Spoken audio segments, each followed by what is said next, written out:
తిరుమల లడ్డు తయారీకి వాడిన నెయ్యి జంతువుల కొవ్వుతో కల్తీ అయిందనడానికి ఆధారాలున్నాయా అని వైసీపీ నేతలు అడుగుతున్నారు. తమిళనాడు రాష్ట్రం దిండిగల్లోని ఏఆర్ డైరీ సంస్థ టీటీడీకి సరఫరా చేసిన నెయ్యి జంతువుల కొవ్వుతో కల్తీ చేయబడిందని ఇప్పటికే ప్రసిద్ధ ఎన్డీడీబీ ల్యాబ్ నిర్ధారించింది. ఇప్పుడు ఆ సంస్థ ముమ్మాటికి కల్తీ నెయ్యే సరఫరా చేసిందని, దాని వెనక ఒక్క నెయ్యి మాఫియానే ఉందనడానికి మరో బలమైన ఆధారం బయటకొచ్చింది. ఇప్పుడు అదేంటో చూద్దాం.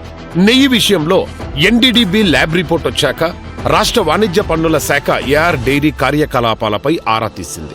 కల్తీ నెయ్యి వాడారని చెబుతున్న జూన్, జూలై నెలల్లో ఆ డైరీకి వెళ్లిన ట్యాంకర్లు, వాటి ఇన్వాయిస్ నంబర్లు, ఏ టోల్గేట్ల ద్వారా ట్యాంకర్లు ప్రయాణించాయనే దానిపై రాష్ట్ర వాణిజ్య పన్నుల శాఖ విచారణ జరిపింది.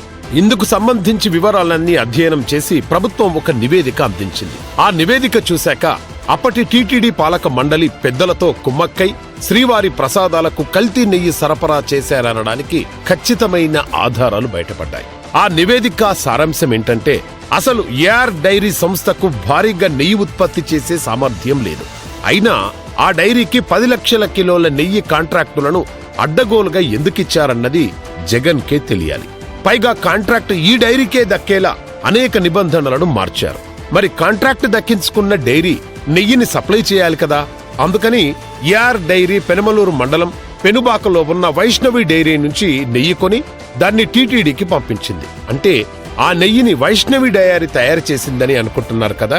కానీ ఆ డైరీకి కూడా అంత సీన్ లేదంట. అందుకని ఎక్కడో ఉత్తరాఖండ్ రూర్కీలో భోలేబాబా ఆర్గానిక్ డైరీ నుంచి నెయ్యి తెప్పించుకుంది. మీకు అర్థమైంది కదా.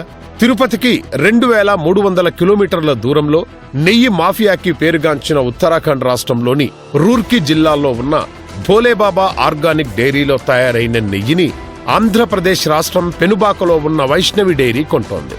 దాన్ని తమిళనాడు రాష్ట్రం దిండిగల్లో ఉన్న ఏఆర్ డైరీకి అమ్ముతోంది. వైష్ణవి డైరీ నుంచి కొన్న ఆ నెయ్యినే ఏఆర్ డైరీ టీటీడీకి పంపిస్తోంది. అంటే మొత్తం దాదాపు 3300 కిలోమీటర్లు తిరిగి ఆ నెయ్యి టీటీడీని చేరుతోంది.